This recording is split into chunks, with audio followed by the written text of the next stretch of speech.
listening to the Day Players Podcast with Keith G. Brown.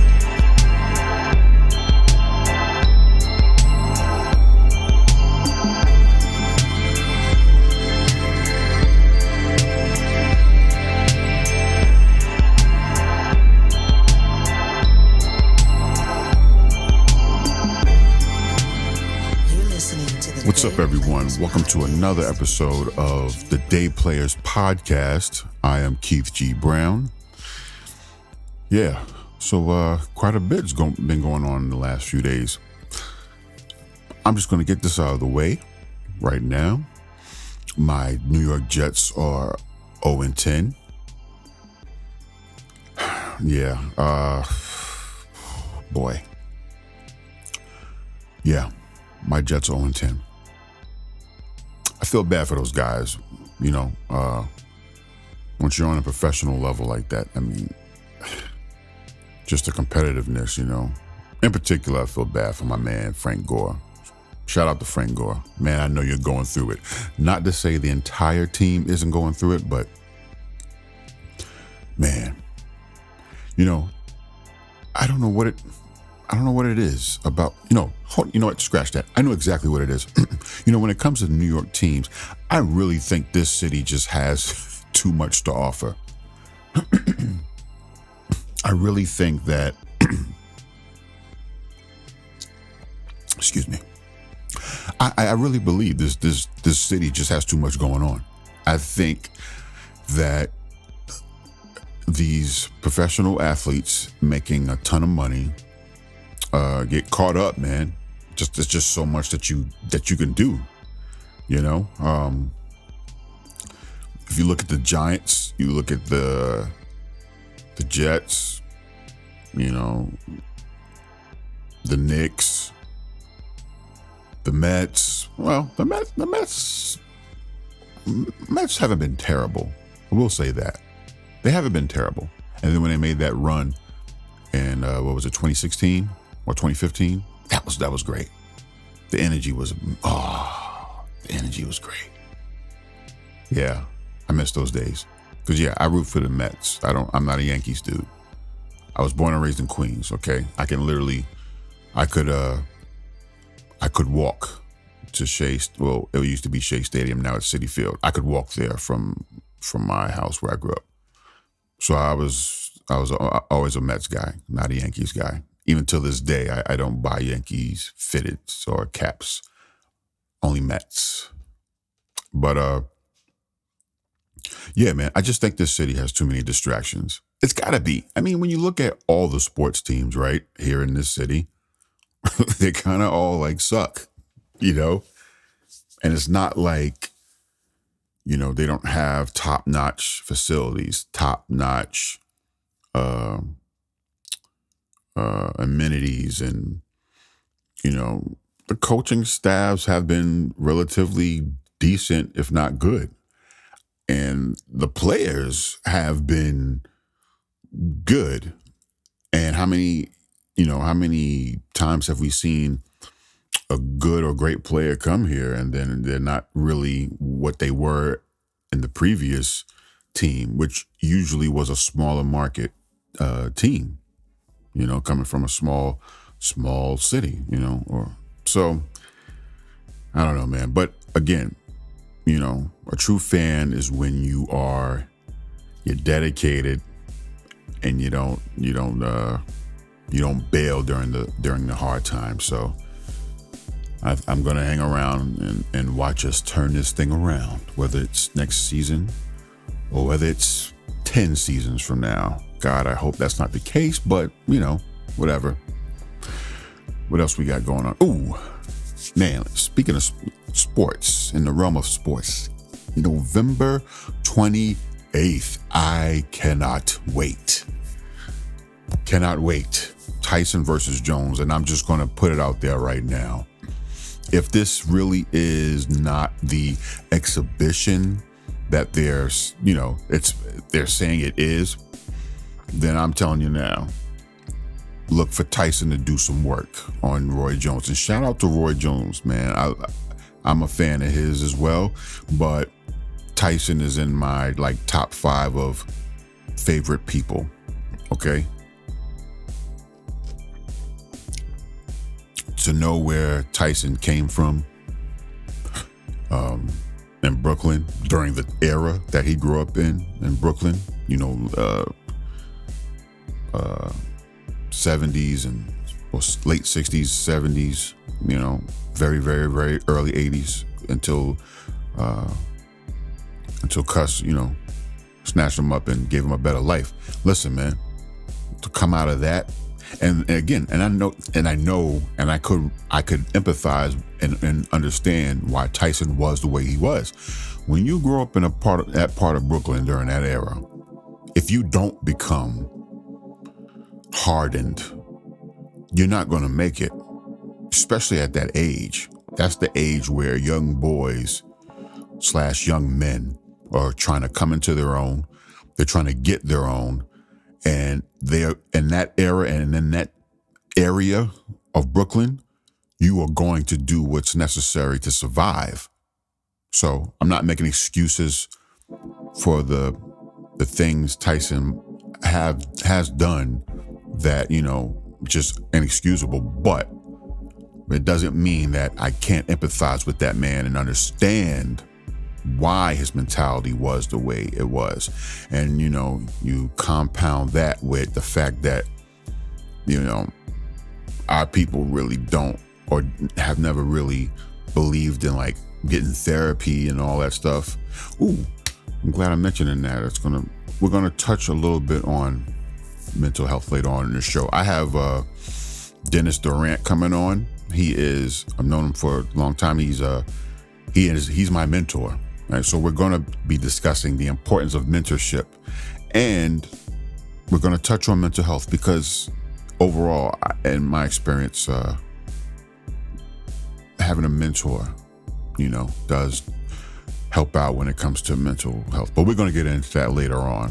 Let me finish up this. So I totally get why Tyson was the way he was. But if you ever watch his podcast now, Hot Boxing, it's amazing, man. I love his podcast and the growth and maturity and just the overall 180 he has done with his life and his frame of mind, his way of thinking. It's amazing. I urge you guys to check out his podcast, Hot Boxing with Mike Tyson. It's amazing. He's had some amazing guests, man.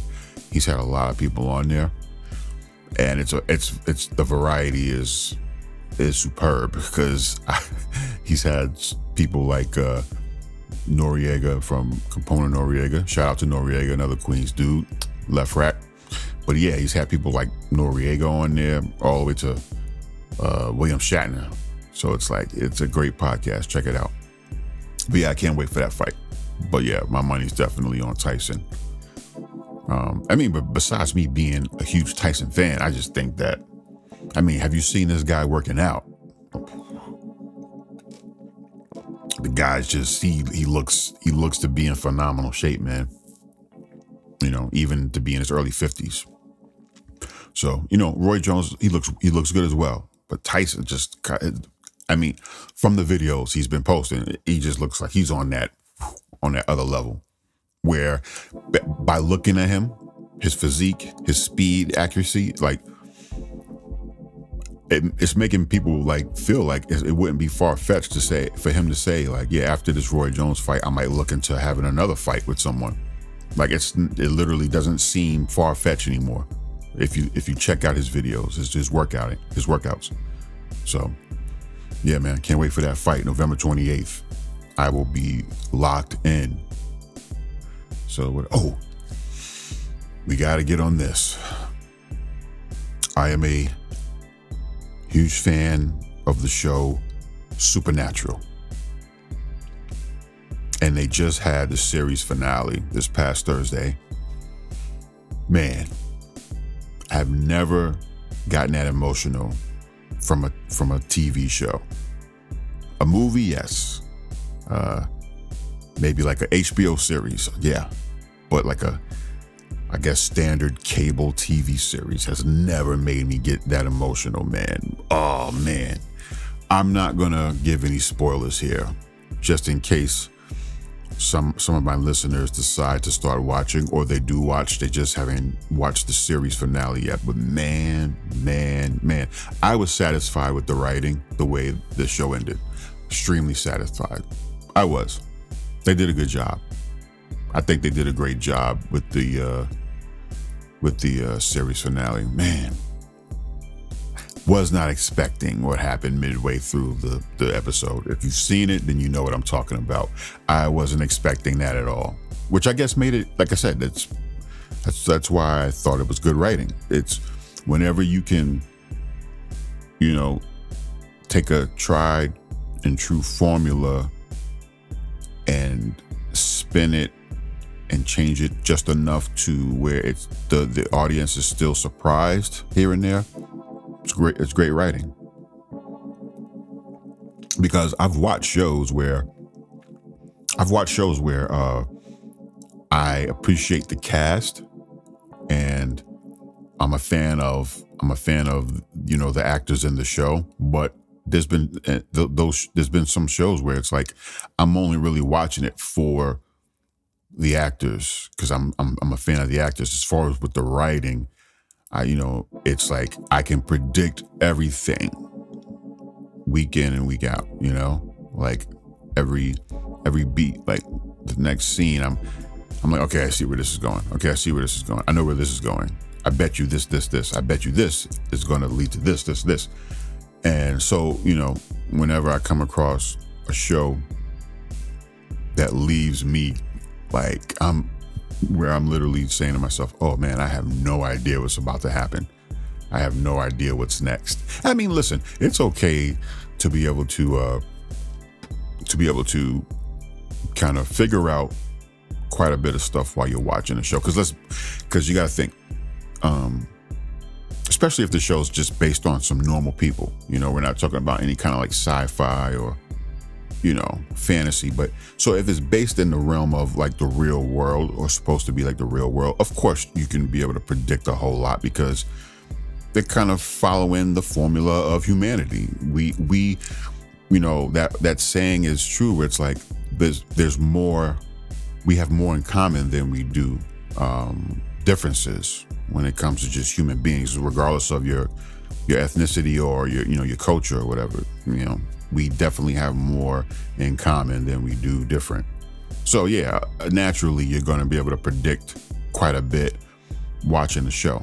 Doesn't mean that the writing isn't good or the show overall isn't good, But again, it's just that I just definitely appreciate the writing, that it'll throw in things and it's like, man, I did not see that coming at all. So yeah, halfway through the series finale, there were some things that happened. I was like, wow. And that one particular big, huge thing that happened midway through, I was like, whoa. Did not see that coming. But yeah, man, I got emotional. I'm going to put it out there. I'm not ashamed to say it. I was emotional.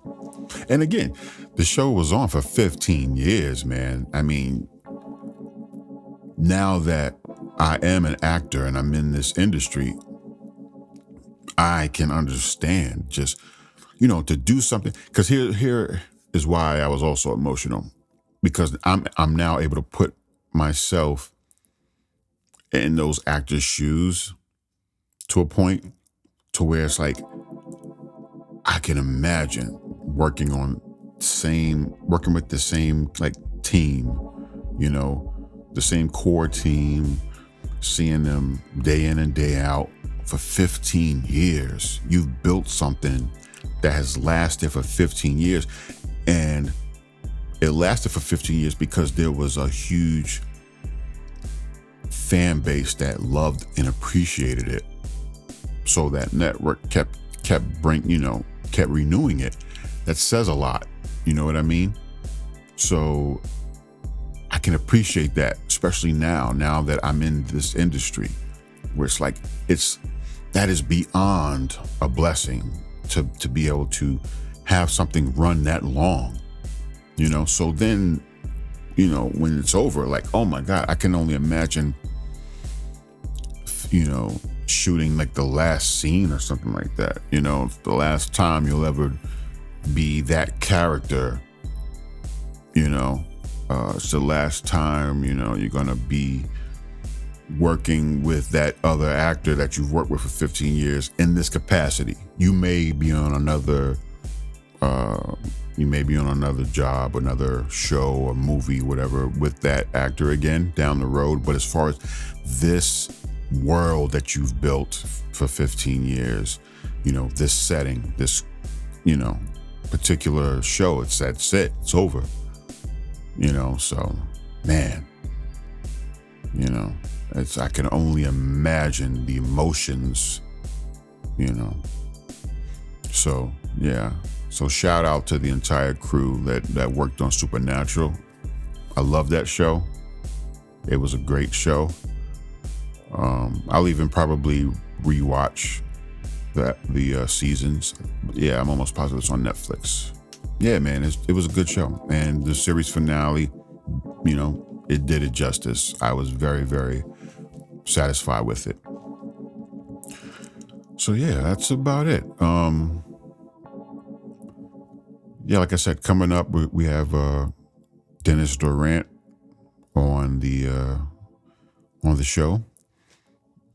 I know it's going to be a great conversation. So, yeah, that's coming up. You're listening to the Day Players Podcast with Keith G. Brown. What's up, everybody? Welcome back to the podcast. So, I have my guest with me now. He is he's a very accomplished individual.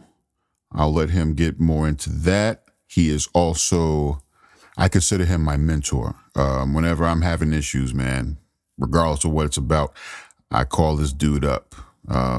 He's very knowledgeable. I appreciate him for that.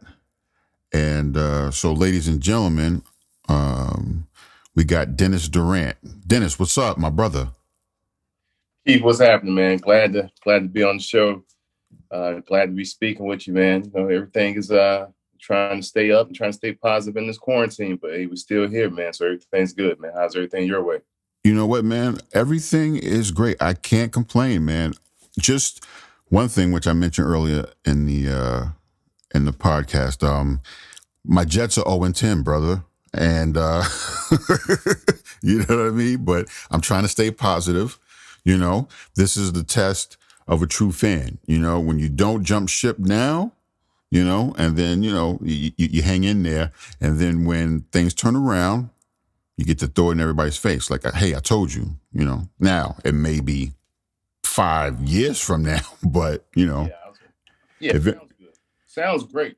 Yeah, Being able to throw it in somebody else's face, man. But we living in the power of now. And right now, the Jets are struggling. So, good luck. Good luck to them. Maybe 5-10 years from now, depends on what they get in the draft and what type of trades they make. But hey, be a loyal fan, man. Stay down with them. Yeah, I'm trying, man. I'm trying. So listen, before we jump into everything, I want to also touch on something that I was talking about earlier in the podcast as well. So November 28th, Tyson versus Jones. Who you got? Come on, man. Well, I had to ask. We all know what's going to happen. We all know that. Roy Jones is going to come out. He's probably going to realize in his head, he's going to realize this might not be an exhibition match as is scheduled to be. I think Mike Tyson's going to have a flashback. I think he's going to have a flashback. He's going to think that he's actually in the ring with Buster Douglas. He's going to want to get some get back. He's going to start swinging. That's not what's going to happen. But yeah, hopefully it stays an exhibition match. But if it doesn't, we know what's going to happen. I was saying this earlier, man. I really believe that both of these gentlemen, I don't think either one really, I don't think they're going into it like this is an exhibition, to be honest with you. They've been away for so long. And I really think that, as professional athletes, that competitiveness will come out. And, you know, they're going to have something to prove because it's been so long. You know what I mean? Yeah. Yes. Yeah. I think they're definitely going to have something to prove, and depends on how they look. This could be another payday for them. You never know. Someone might want to get into the ring with them next year or in a few months. But you know, I mean, you got to think about Roy Jones and his last few fights and what happened to him. And then you look at Mike Tyson and his last few fights, and he didn't do too great. But Roy Jones, and I don't know what his record is for the last few fights, but I do know he got knocked out probably three of the last, at least three of the last six or seven. So yeah, you know, hopefully, you know, they are athletes, they are accomplished athletes, and they have been at the top of their game at one time in their life. However, right now, I'm not sure what's going to happen, but I will say that, you know, as most athletes, and if you see most athletes, they keep that competitive edge. I mean, they're athletes for life. You know, it's more Right. of a mental thing more than the physical, and maybe their mental is going to defy their age. But we'll see what happens, man. I'm excited to see. I'm excited to talk about this next week or a week after next. You know, just to kick it with you and just let you know, just to see what happens. So we'll see what happens. You know, I'm glad you mentioned the mental aspect because there's two things stand out to me why I feel like Tyson is really going to show up and show out. One of them being that he is in a completely different mental space than he was those last few years he was in the ring. And you can tell, he even said it one of his last fights that his heart wasn't in it anymore. And you can tell that he just wasn't in the right headspace. So it's going to be very interesting to see a Mike Tyson who's way more mature now, who's in a much better headspace now to get back into that ring, you know, and again, you know, with the fact that if you look at those videos he's been posting, brother, just his physically, physically, you know what I mean? He's looking, I said it earlier. I was like, you know what? It wouldn't surprise me if he got in there and his, you know, showing his ability now, you know, and just everything coming together. It wouldn't surprise me if he had another fight after this. We'll see how this ends up, but it wouldn't surprise me. Yeah. The second thing I'll say is when it comes to age, all you got to do is look at Bernard Hopkins. Oh yeah. I think he was 51 when he had like his second to last or last fight, and he still looked decent in there, man. So you mix all that together, I personally feel like, and yes, like I said, I'm a fan. Yes, Tyson is in my top 5 favorite people all time. I love the dude, but I mean, just looking at everything, you know, when he was in the right headspace, he was unbeatable, man. Oh yeah. Yeah, definitely. And I think going back to Bernard Hopkins, you know, he had a late start also. Right. He was able to get himself together after he got out of prison, and you know, he dedicated himself to the craft, and I think that's what made. And he defied, you know, all ages, you know, as far as you know his age, and he defied all the odds with his age, and I think he went to it full speed ahead. He trained, he did what he had to do in order to become champion, and he looked like you said he looked pretty good in his last few fights, and I think he took care of his body. I think that was one of the Right. things that Bernard Hopkins, he definitely took care of his body. And I'm not sure if I think he was actually in recovery or, you know, something. I don't think he did any drugs or anything like that. So, yeah, that's what helped him. Now, Mike, you know, Mike's a big smoker right now. Big smoker now. We got to see what them lungs going to do by the third round if it goes that far. I think it's 5 round? I think it's a 5 round exhibition or 3 round.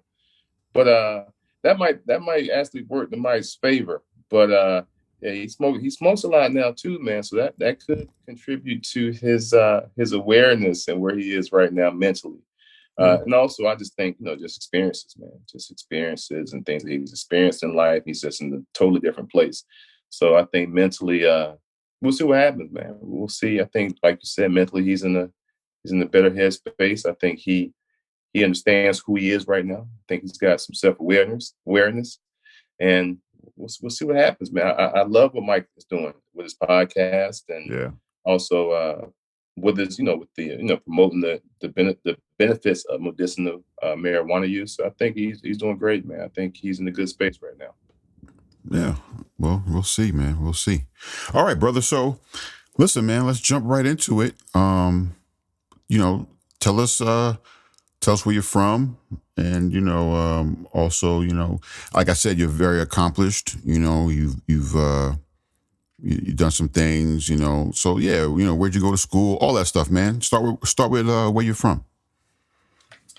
Well, I don't know if I'm very accomplished, but I'll just say I've done a lot of things in life. I've done some things, and I'm just glad to, just to be continuing right now to grow as a person and as both professionally and personally. But from North Carolina, man, born in a little town called Whiteville, North Carolina, which is between Fayetteville and Wilmington, and grew up in that area. In between Columbus County and Bladen County, went to high school in a little town called Elizabethtown. Graduated high school, went to the art Research Triangle Park area. Actually went to school in Durham, North Carolina, at North Carolina Central University. I got an undergraduate degree in psychology, and after graduating, I worked with adolescent boys in a group home setting. So I did that for a few months. Then ended up moving to Maryland, where I became a case manager slash I guess you could say I was I don't want to say therapist because I wasn't licensed, but I was a mentor, actually, you could say that. And I worked with kids in lower income housing areas. We had an outpatient mental health clinic that I worked for. And what we did was we did early interventions for those kids who were diagnosed with a Axis 1 mental health diagnosis, as well as we provided outpatient therapy for them. So I did that for a year where I was in Maryland, moved back to North Carolina, switched gears totally.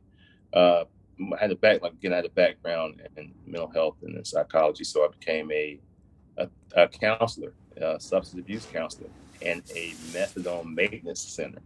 And I'm young, man. I'm young, and I'm in this clinic, and it was early mornings, 6 to 2, because most of the people who were on methadone at that time were people who were addicted to an opiate, and whether it was heroin or whether it was Oxycontin or something that was prescribed. So a lot of those folks came early mornings to get their methadone. So we had to be there, and they dosed every day. So I was there. I worked at that place for about a year. Stayed in the methadone, stayed in Ashley and substance abuse.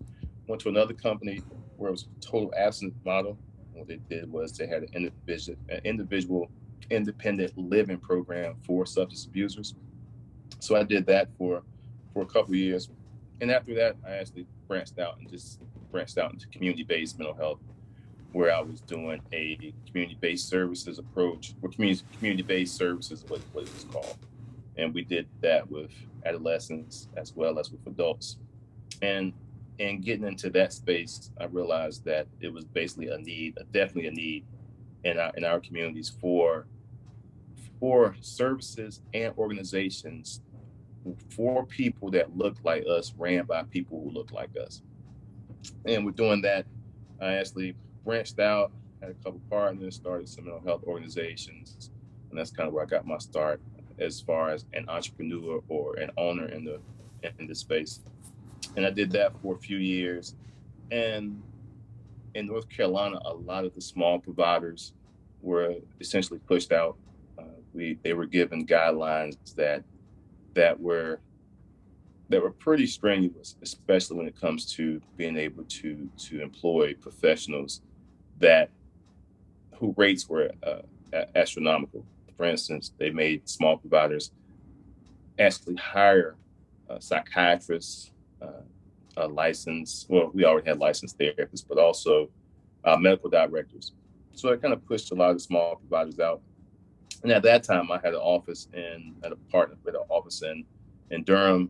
We had one in Atlanta. We had one in a little town called Laurinburg. We had started one in a little town called Sanford. And we also had one in Charlotte. So during that time, we ended up, and at that time for me, I said, well, I just felt like once all the smaller providers were kind of pushed out, and there was a lot of politics behind mental health services, I wanted to switch gears. So this was in 2010. I switched gears, man. So I went back to college, man. I got my master's degree in public administration. Just trying to figure out how I could just kind of switch gears and just change career paths totally. And when I was in class, I had a classmate who actually worked for a organization that did uh, pharmaceutical clinical trials, and you know it was a running joke in the department that Dennis didn't want a job because at that time they're thinking like this dude has his own company, his own business, and this guy don't want a job. So I told my friend, I said, hey, let me, put me on. And she's like, I don't know, I don't know, I don't know. I was like, okay, whatever. So then she's like, you don't want a job. So my wife got pregnant.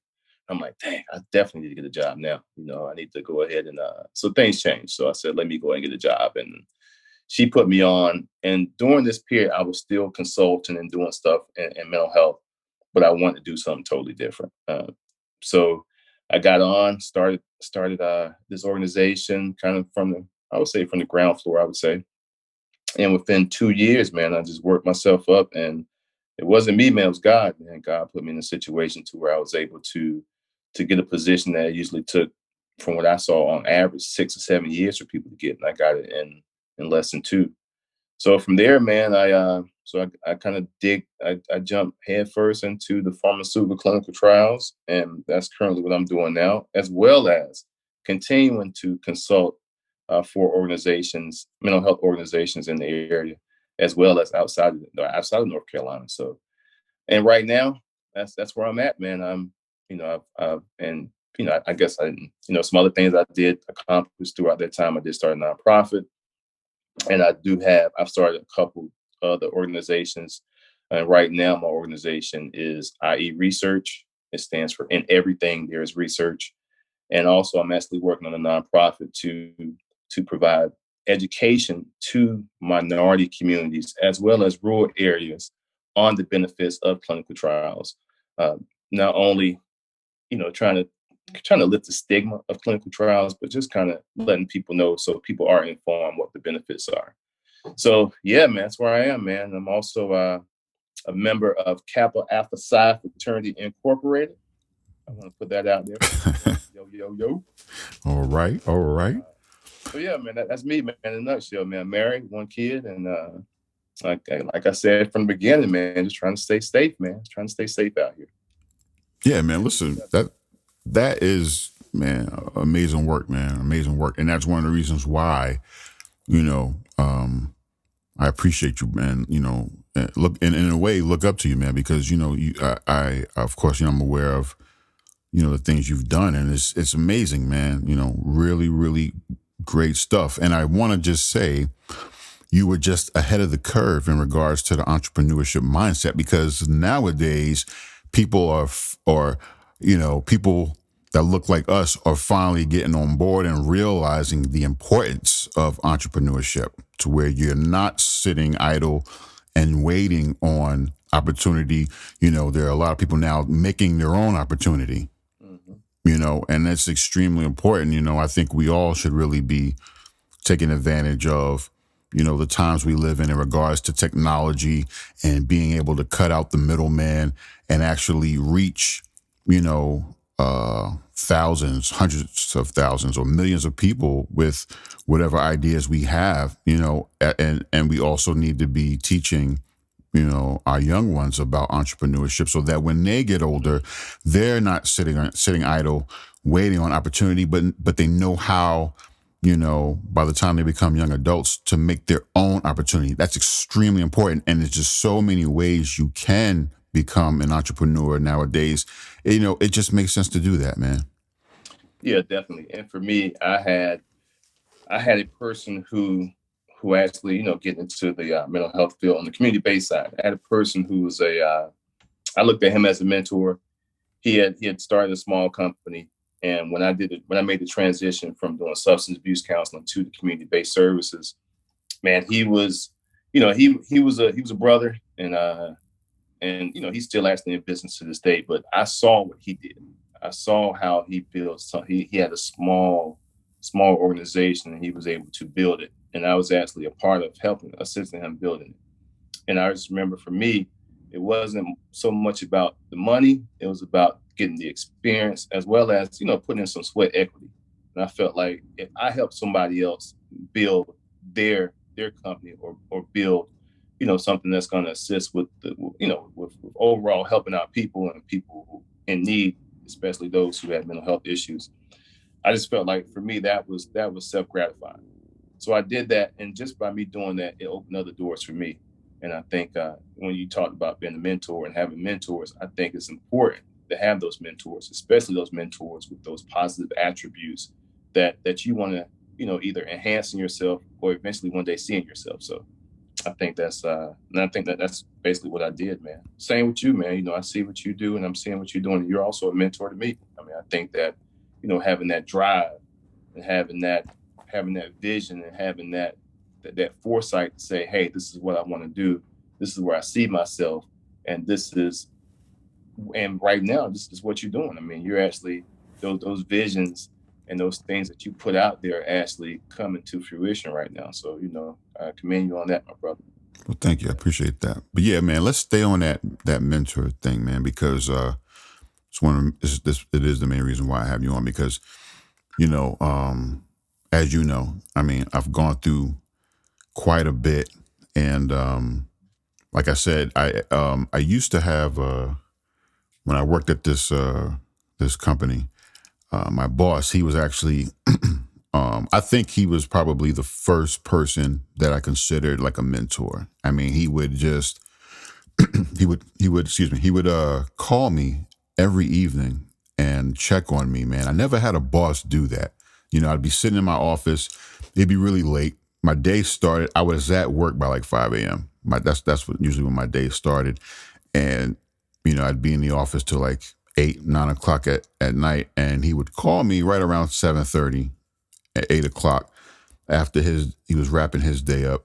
And, he would check on me. He did that every single day. And then there were days where he's like, look, these days are long. Go home. Whatever you got going on, just don't worry about it. Tackle it tomorrow. Go home. Your family's waiting on you. It's already 8 o'clock at night. And it's like, and then also what he would do is once a month, we get together on a Saturday morning, a group of us, like pretty much all the guys that and women that were under him, and we'd have breakfast and we would just discuss the prior month, and the things that kind of like stood out to us, and then ways we could all improve. He got us together once a month to do that, and he would also like just the little things, man. Like for example, each of us got to choose where we went to breakfast. So usually it would be like, okay, maybe 1 month everyone comes over to where I lived at. We go to a diner near me. And the next month, the guy that lived in Jersey, we go over there, etc. So those are the kind of things he did, man. And he was legitimately like the first person. I was like, this guy, I just looked at him as a mentor, man. He was just always there. And I will say, fortunately, he moved to Maryland because he got a much better position. So I was happy for him in that aspect, but unfortunately for me, when he made that move, we kind of like lost contact, and I really missed having that person there, not only to teach me, but he also held me accountable, and that's a huge thing. And that's why I look to you as a mentor, because I'll say this: my closest friends I have here, I love them to death. I love them, but for the most part, regardless of whether I'm right or wrong, they're going to be like, no, you're right. You know what I mean? Yeah. Like it's just right off the top. They're going to be like, listen, I don't care what's going on. I don't care what he or she said. You're right. What's your next move? I'm down with you. Let's do it. So it's like for me, or anyone in that, for that matter, if you really want to continue to grow, then you can't have everyone around you that has that mentality. You need someone that's going to care enough about you. And not to say that they don't care about me. I'm never going to say that. They love me. I love those, and I love them. But you need somebody that's going to be around you, that's going to hold you accountable and say, listen, tell me what's going on. I'm going to give my opinion, based off of what I see, not, and and I'm going to keep it down the middle. I'm going to tell you what it is you need to know, what you need to hear, not what you want to hear. And that's what I appreciate about you. And that's what I think makes a great mentor is that, you're there to empathize, but you're also there to hold someone accountable. And that's what I get from you. You hold me accountable. You're there for me. You empathize, you care, but you also hold me accountable. And it's very important that I have that in my life because I never want to stop growing. And there's no way you can continue to grow without being held accountable. So, Man, yeah. definitely. I think that's one of the key things, man. Just kind of, being held accountable and people letting you know that, you're wrong or you're right, or everybody. Just because they're on your side doesn't mean that they have to be on your side for everything. Because sometimes, when you're wrong, you're wrong, and when you're right, you're right. And you think about mentors, and for me growing up, having to figure out what I wanted in a mentor, or even just kind of really just trying to figure out what a mentor was, man. I think that was one of the things for me I had to look at growing up. And you'll see, I had positive male figures around, and I think it starts there. I think it starts there. I think it starts when you get your ass whooped. You taking the cast. That's accountability right there. Because excuse me, if you do something wrong and your mom or your dad or somebody whips your ass, that's accountability. That's basically you're gonna do something wrong. They're not gonna say, oh, okay, yeah, hey, I'm with you, even though you were wrong, but next time don't do it this way. Sometimes you gotta get your ass whooped. And I think sometimes verbally having that good mentor in place to give you a verbal, hey, nah, that ain't right, or just kind of giving you something that you probably don't want to hear, but sometimes it's better for you to hear. It's kind of like it's not a physical ass whipping, but maybe it's kind of a mental ass whipping, because you've got to sometimes sit back and kind of recenter yourself and say, okay, are they right? Am I wrong? What do I need to reevaluate about myself? And then you have your own internal project plan internally, and then you execute and you move on, man. You grow from it. So Yeah. And listen, we have, we have to have the maturity to understand that even when it comes to a person being on your side, they are still on your side when they're telling you you're wrong, because they're saying, listen, I love and care about you so much that I'm on your side to the point to where I want you to do better. So I'm going to tell you when you're wrong, or when I think you're wrong. And that is proving that I'm on your side. That's so, if you don't have that maturity to come at it from that perspective, you're going to have a hard time, listening and taking that advice. But that's one thing that we have to understand, is that a good mentor or a good friend, even when they're telling you you're wrong, that they're on your side. They're proving to you they're on your side. They care enough about you to experience that temporary conflict that may come about, because in that moment you might be upset that you're not hearing what you want to hear. But hopefully your maturity and the relationship will allow you to come back around, whether it's 5 minutes later or 5 days later, to say, you know what? I appreciate what you told me. You're right. I sat back, had some time to think, and yeah, I could have handled that differently. So yeah, listen, people, a good mentor slash friend, they are still on your side, even when they're explaining that to you that you could have handled the situation in a different way or a better way. That is proven that they are on your side. oh yeah, definitely. And I think one of the things having a good mentor is having a good mentor that is able to communicate, who has Right. great communication skills, who might have tactful communication skills. Because once they tell you something, it depends on. This is what my wife tells me all the time, man. She tells me, sometimes, Dennis, you say the right thing, and what you're saying is valid, but sometimes how you say it may basically skew everything you're saying, and what you're saying gets thrown out the window. Basically, is what she tells me. So basically, she tells me it's how I say things or how I should communicate things, even when it's right. So basically, if you have a steak and you got some potatoes and you got some asparagus, and man, you got all of this, and you got some of the best Pinot Noir you can find. If all that's served on the trash can lid, somebody's probably not going to eat it. Very true.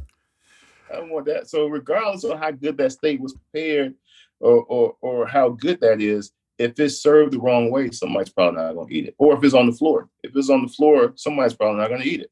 So I think that comes to, with communication. I think, having that tactfulness on how to communicate and deliver, things that or messages that might not be pleasing to the ear of the receiver.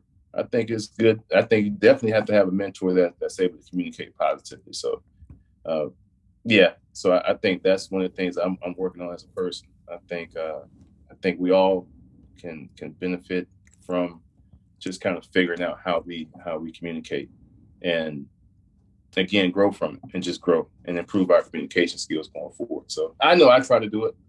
Even when I talk to you, sometimes I have to realize that, if you're fiery, I got to be ice because we're going to be in the middle somewhere. So, yeah, I'm definitely, I've had my fair share of opportunities in regards to how I communicate, man. Because that's a big thing for me. I would get, I am my father's son, so I would get very, riled up like him, and take it to a place where I'm just, I'm raising my voice and just being very, aggressive, verbally.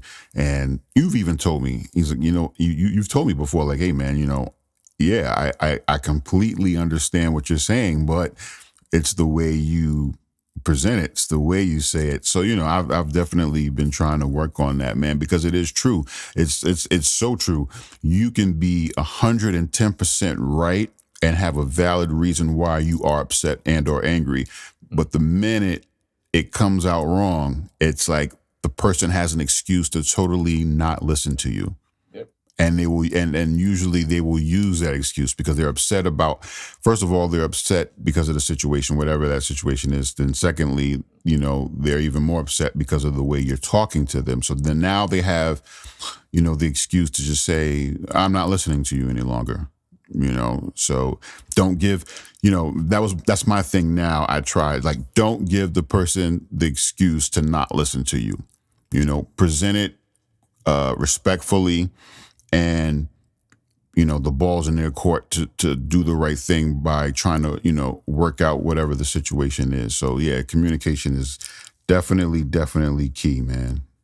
I totally agree with that, man. Yeah. So, and I would say this, and I got a question for you, Keith. So, I guess for me, when I look at mentors for me growing up and looking at, some, again, some of our uncles and some of the people who our family members growing up, at an earlier age. And then, once we got to, teenage years, we see people. And then we get in our 20s, we see people. And then we're in our 30s, we see people. And, we identify different mentors at a young age. What did you see? Who would you see as a person who you wanted to be like?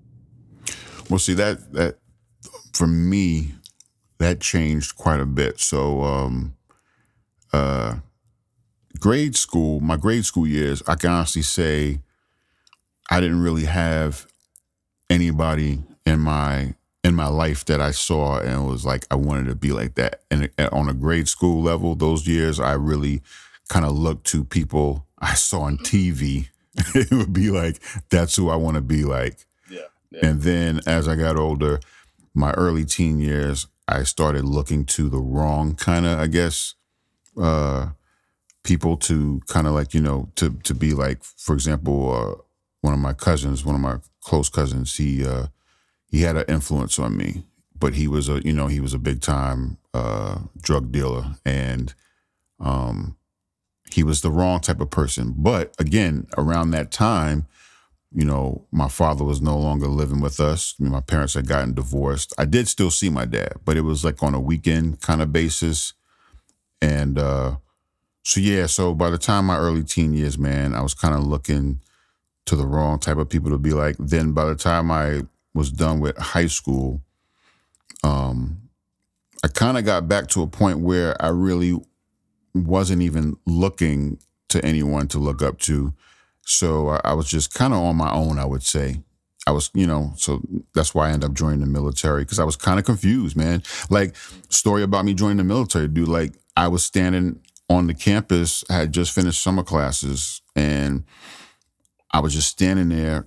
I was supposed to go and, register for my fall classes. I couldn't figure out what I wanted to do, man, as far as a major or anything. I was just, man, I was pretty lost then, man. I gotta admit it. So that's why I even ended up joining the military, man. So it honestly, the next time I was looking to someone, it wasn't until I was probably in my late 20s and I was back home out of the military, and I started spending more time with my Uncle Barry, which is my mom's brother. And I'm gonna tell you now, man, as far as a stand-up guy, like he is just, man, what a dude, man. Like, just everything that you could possibly try to do right, man. I mean, he's a great dad, he's a great husband, he's a hard worker, he's very motivated, he's empathetic, understanding, he's and yeah, it doesn't hurt that he's been very successful. I mean, from where he started, like I said, as like a manager at a supermarket, to now he's working at this company where it's like, I mean, the dude is just, he's an amazing person. So yeah, by my late 20s, when I really started, like, I guess, realizing that I needed someone, to kind of like hold me accountable, yeah, my Uncle Barry was definitely somebody that we started communicating more often. So yeah, I would say my boss from that company I was at, and my Uncle Barry. So yeah, so there was a big gap, bro, from like my early teen years to having like the wrong kind of person to look up to, all the way until like my mid to late 20s. That all that time in between, man, I really didn't, you know, have anyone that I was talking to on a regular basis, kind of like, steering me in the right direction and or holding me accountable, man. Hey, man, I understand. I think for me, and I asked you that question because I had to think when I thought about mentorship and I thought about, our conversation, and for me, what type of mentor did I look for growing up? And I look at, my biological father, and when him and my mom were married, they got divorced, and I was real young, but I would see him maybe a weekend here, weekend there, and I realized he was kind of a cool guy, kind of laid back, and I think I kind of adopted that, and maybe maybe it's just hereditary. But then my mom got married when I was young to my pops, and I call him my pops, but he's actually the one. He's my father, I would say, because he's the one who taught me how to be a man. And with him, he was college educated. He was in the military. He also, he dressed up going to work. So he didn't dress up, but he wore nice shirts, like button-up shirts and khakis. And I remember that's when Tommy Hilfiger was big, and he would wear Tommy Hilfiger button-up shirts or Nautica button-up shirts. So for me, I kind of looked at that, and I'm like, I kind of, I wanted to emulate that. And also, he's just he's still, still an all around good man. Absolutely, man. Shout out to Pops, man. Absolutely. Great man. So that's kind of what my threshold. That's where I started, and then being from the country, you see other people, see other men. I went to church, so I saw, a lot of the deacons and stuff in church. So I want to pattern myself after. Not everything they did, but just certain things. So that's all right. Well, I don't have to pick. I don't have to pick one person. Or you got one person, that's cool. But I realized I was able to pick strengths from a lot of people and say, okay, I want to emulate that strength, or I want to kind of, I want to build towards that. So I did that growing up, and then whenever a movie came out, Boomerang, and Eddie Murphy played Marcus, and when that movie came out, I realized I wanted to be Marcus.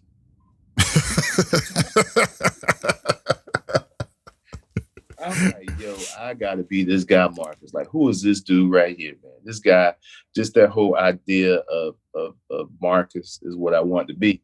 I mean, this dude dressed nice, had a nice apartment or condo, whatever it was. He had a great job, and he was able to have, all these beautiful women. And I was like, yo, that is me. That is what I want right there. To this day, that's one of my favorite movie. And to this day, I look at Marcus or Eddie Murphy or that character Marcus and say, okay, well, I'm married now, so I can't. But I got a beautiful woman, so that's cool. I mean, well, to be fair though, at the end of the movie, he was a changed man. Changed man. Yeah, He was a changed man. So I know at that period in my life, man, that's what I wanted to be, man. And even growing up, also, looking at some of the rappers and just trying to emulate how they dress or some of the words they use and kind of how their whole persona. That was one of the things I looked at growing up. But as I guess, as I got older, I started looking at different things. So when I got to college, I saw a couple of professors and people who, so I was exposed to different, just different people and just different ideas. And then I remember when you joined the military. I remember you joined the military and you got into motorcycles. And even before that, man, getting into sneakers. And when you guys would come down in the summertime, just the music you guys brought down. So those were things that I looked at too. So they helped shape who I am today. And, so, even, with fashion and all of that. So anyway, so that's, going back to college years. So I would see people who I would say, okay, well, that's, and I would pick out characteristics of them. I say, okay, I need that. I want to have that, so I gotta improve. I gotta improve myself. And I wasn't comparing myself, but it was just, I was giving props where, what props were due. And I said, I like that. That's cool. Let me work on that within myself. So I kind of, and to this day, I continue to do that. Man. I got a friend of mine who's a therapist, and we talk, and even with him, just his whole outlook on life, and some of the struggles he's been through, and to be able to evolve from those things. Also, some of our cousins and some of our family members, I look at them, some of the things they have accomplished, and not just by their accomplishments, but who they are as people.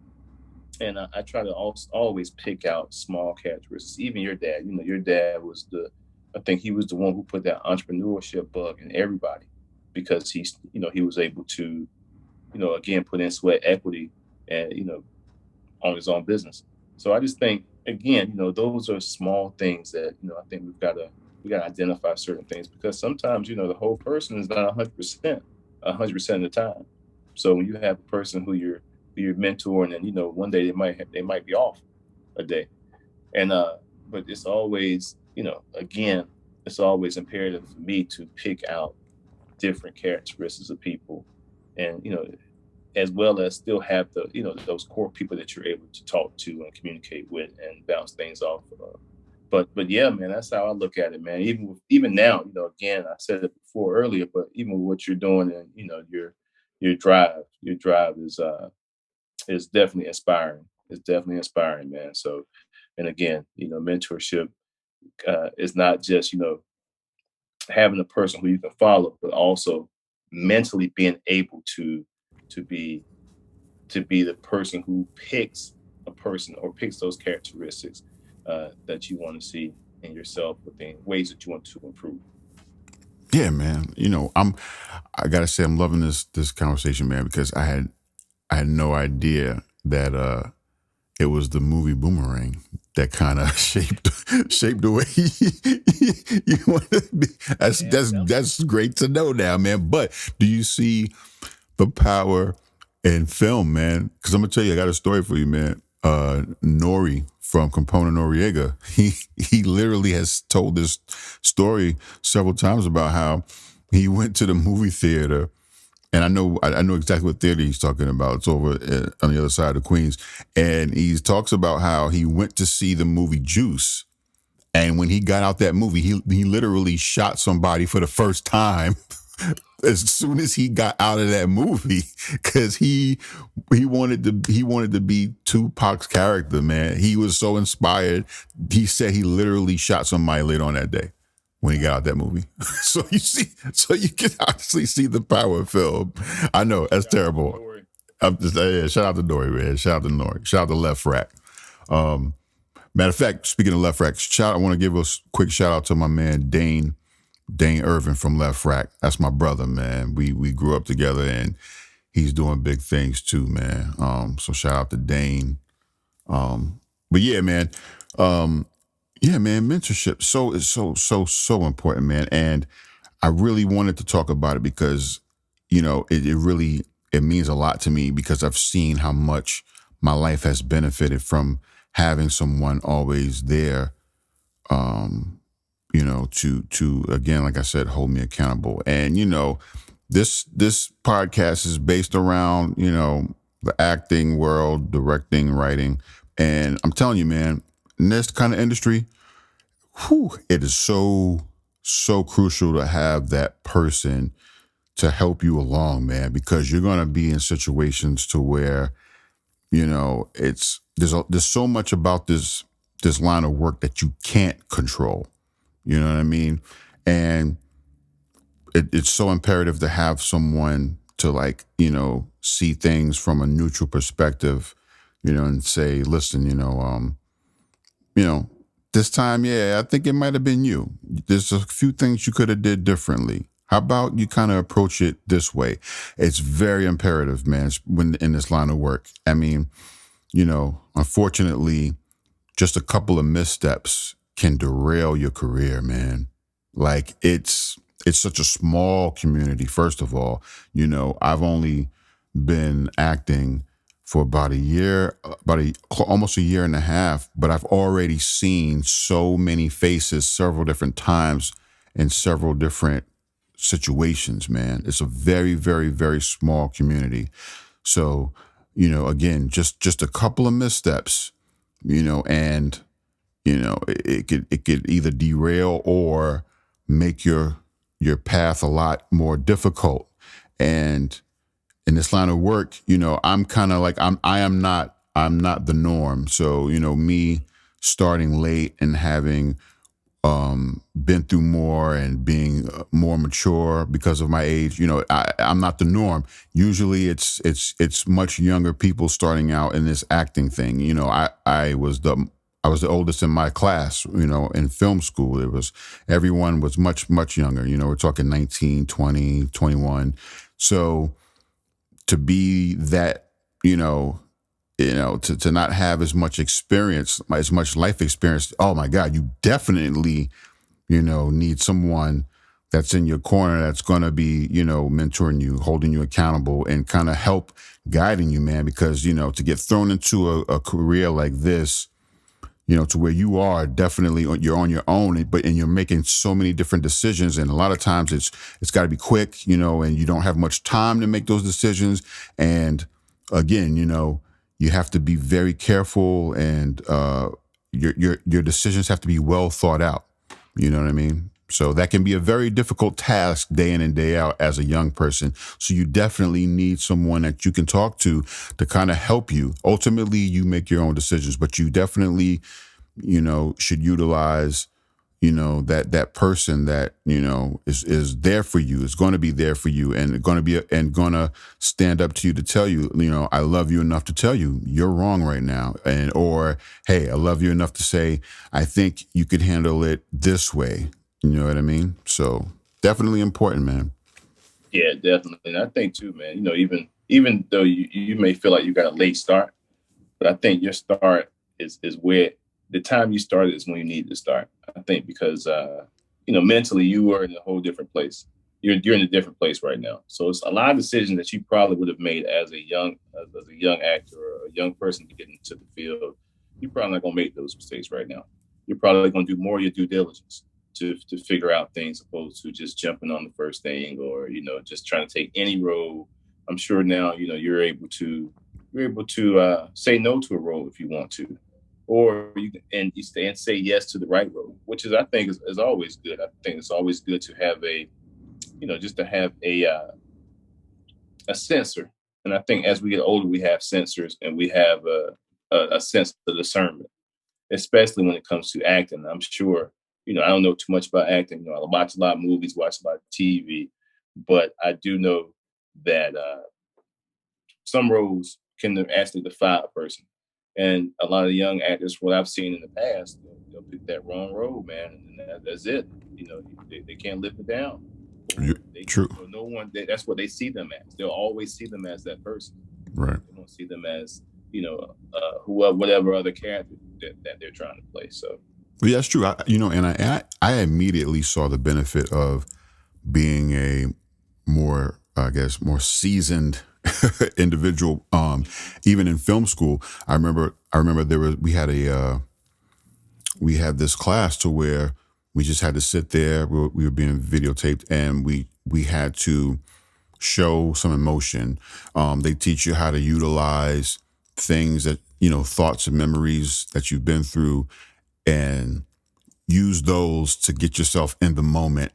When you need to have an emotional performance. And I remember sitting there and immediately started to get emotional. I mean, the tears just flowing, man. And then afterwards, we each got asked what it was we thought about, if we wanted to share it. We didn't have to share it, but if we wanted to.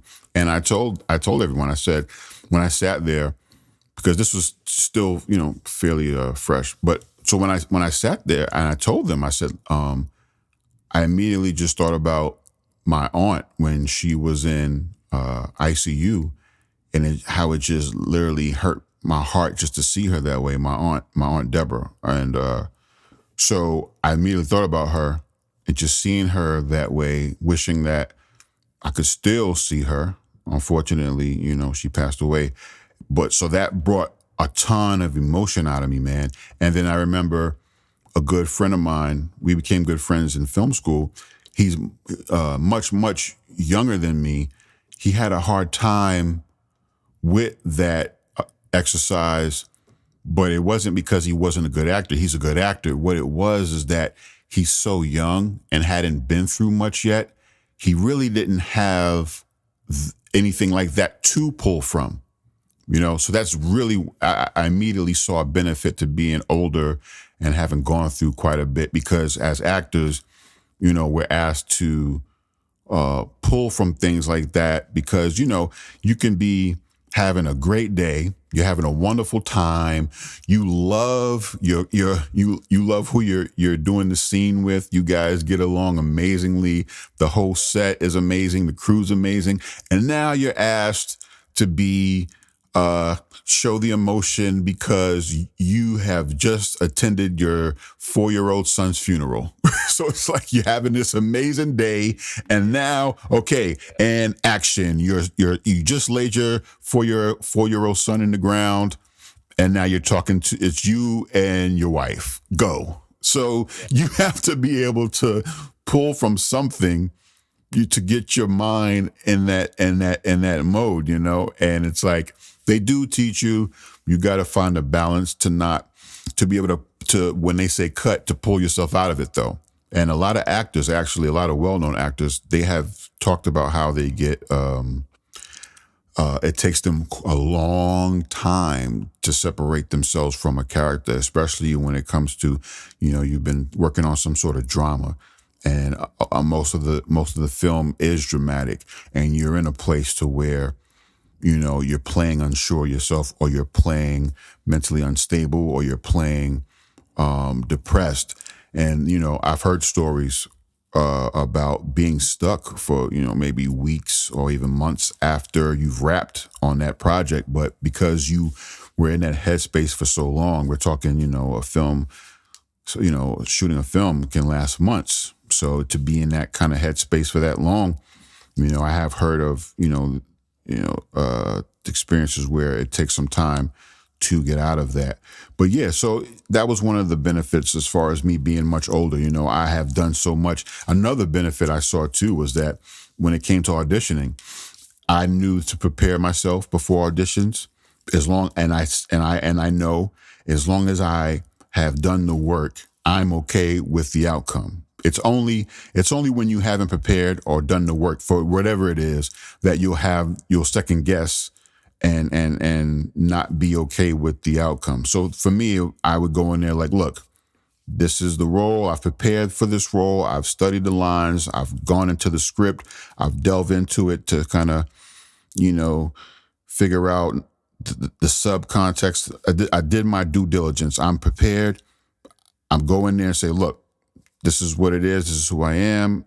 I'm very grateful if I get the opportunity. If not, then it wasn't meant for me. And that's how I think, because like, look, I have survived growing up in New York City in the 80s and 90s. I have survived the military. I've survived a tour over in Iraq. Like, it's okay if they don't choose me for this role. This role just wasn't meant for me. And I understand how much harder that can be for a 19-year-old who really hasn't established him or herself yet in the world, hasn't really proven themselves to themselves yet.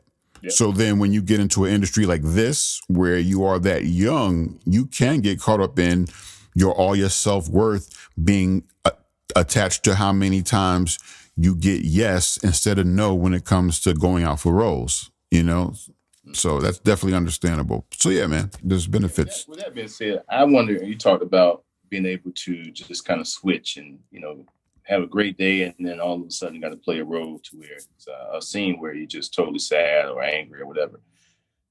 I wonder how many actors actually have personality disorders. I'm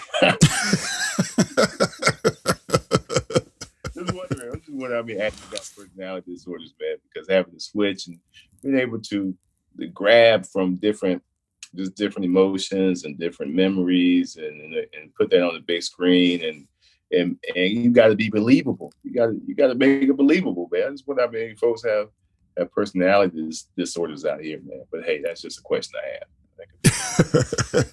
One can only imagine, man. One can only imagine. I'm sure they go to therapy a lot. I'm sure actors and actresses, I'm sure they are in therapy a lot. Well, yes, if they're self-aware. Yeah. If they're aware of the reasons why they should be in therapy. That's Yeah. Or hey, man, or they act their desires out in that character. Right. I mean that could be a part of it too, man. You never know. Very true, man. Very true. Mm-hmm. So listen, man, as we wrap it up, man, I just want to say I appreciate you dearly. I thank you so much for doing this. Again, a big reason why I do this podcast is to just kind of give my perspective. I feel like I have gone through quite a bit, and having guests such as yourself on the show, I feel like it can help others that are listening, and whatever career path you've chosen, a lot of this stuff is still relative.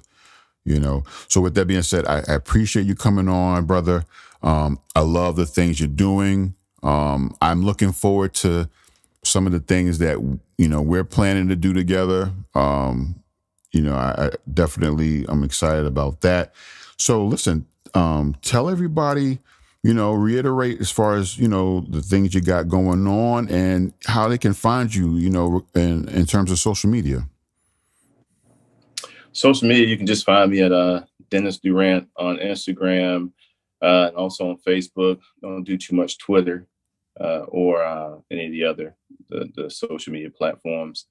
Got any questions, you can always just email me at denniscdurant@gmail.com. If you could check out my website, which is currently still under construction, that's ieresearch.com. Also, one of the other things I do is, again, I talked about mental health. If you're in the Arizona area, you can also look at helpingeverydayyouth.com. That is an organization where I do consulting. And that's one of our family members who actually owns that information, that company. And that company is based in Tucson. They also do a lot of work in the native reservations. So you can always look that up if you know any kids or anyone who needs services in the Arizona area. If you're in North Carolina, anything with any companies that require, maybe quality assurance, project management, strategic planning, you can reach out to me at ieresearch1@gmail.com. And again, that's ieresearch1@gmail.com. See, I'm repping my shameless plug right here, but this is IE Research. Nice. In everything there's research. And again, that is imperative right now because we're going through this pandemic and the question on vaccines and are they safe and should we take those? And just I want everybody to be informed, just basically informed. So that's where IE Research comes in. So yeah, man, that's me in the gist. And hey, man, I definitely appreciated this. Great conversation. We just recorded our conversation now on the podcast. We probably should record more of our conversations on the podcast. Hey. Absolutely. Definitely, man. So yeah, man, glad to be here, man. Love what you're doing, Keith. And man, I love you, brother. And I'm glad that you've always been a passionate person. You've always been passionate. And I think now, you're putting your passion in the arts. And I think the arts, I don't think they're ready for you, man. I think you're going to do some big things, man. You're already doing big things. And I think you're going to continue to do big things. So I appreciate you, brother. Not just on a personal, on the professional level, but you're also, doing things on a personal level, especially, with some of the lives that you're changing on that end. So I commend you, brother. Commend you. Thank you, brother. I appreciate that. But yeah, man, love you too. And yeah, we'll definitely have more of these conversations on the podcast, man. It was great. So man, look. Definitely. So before we go, man, who you got, man? What we gonna do as far as that? You trying to bet something on that Roy Jones and Mike Tyson fight? Nah, I mean, we're both we both said it's gonna be Tyson. I mean, do you want to? We could maybe later on we could discuss rounds. Yeah. Maybe that'll be it.